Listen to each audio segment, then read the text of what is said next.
O clima na Terra encontra-se em mudança acelerada, devido a um aumento na atmosfera da quantidade de gases que contribuem para o efeito de estufa, como o dióxido de carbono. O principal contributo para a emissão de gases com efeito de estufa é a queima de combustíveis fósseis como o carvão e o petróleo. Cerca de 80% do fornecimento de energia para as atividades humanas provém da utilização de combustíveis fósseis, carvão, petróleo e gás natural, tendo as fontes de energia renováveis ainda um reduzido peso. Mas também atividades industriais como a produção de cimento ou fertilizantes implicam a emissão de CO2, mesmo que não recorram a combustíveis fósseis, pois tratam-se de emissões que resultam do próprio processo industrial. O crescimento demográfico e o aumento da utilização de máquinas leva ao aumento do consumo de combustíveis fósseis. Cerca de metade das emissões resultantes da atividade humana são absorvidas pela vegetação e dissolvidas nos oceanos. As restantes emissões permanecem na atmosfera.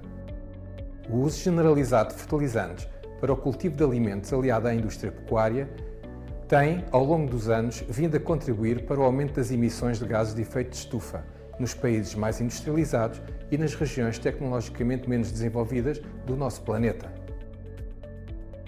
O Acordo de Paris é um tratado internacional sobre as alterações climáticas que visa limitar o aquecimento global a um nível inferior a 2 graus Celsius, de preferência mantendo-se esse aquecimento abaixo de 1,5 graus Celsius, quando comparados aos níveis pré-industriais.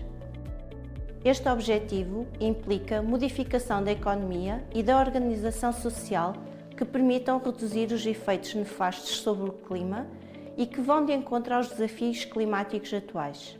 Com base no conhecimento científico, pretende-se criar uma sociedade sustentável, mais equilibrada e suportada por novas abordagens tecnológicas. O Acordo de Paris tem várias metas. Até 2020, os países comunicaram as suas contribuições determinadas nacionalmente, onde foram enunciadas as ações a serem tomadas para a redução das emissões de gases com efeito de estufa. A partir de 2024, os países terão de reportar as medidas implementadas, a fim de alcançar os objetivos do Acordo. O progresso coletivo, no âmbito do Acordo de Paris, será avaliado através de um balanço global, tornando o processo mais exigente para os países a cada etapa. De acordo com a Agência Internacional de Energia, as metas do Acordo de Paris dependem da implementação das tecnologias de captura e armazenamento geológico de CO2, que resolverão cerca de 25% das emissões. Este valor corresponderá ao contributo da tecnologia para os objetivos da descarbonização previstos no Acordo. O armazenamento geológico de CO2 baseia-se na devolução do carbono à sua origem, usando formações geológicas em profundidade, como locais seguros para o armazenamento de dióxido de carbono. O processo de armazenamento geológico de CO2 inclui 3 processos: a captura, o transporte e o armazenamento de CO2.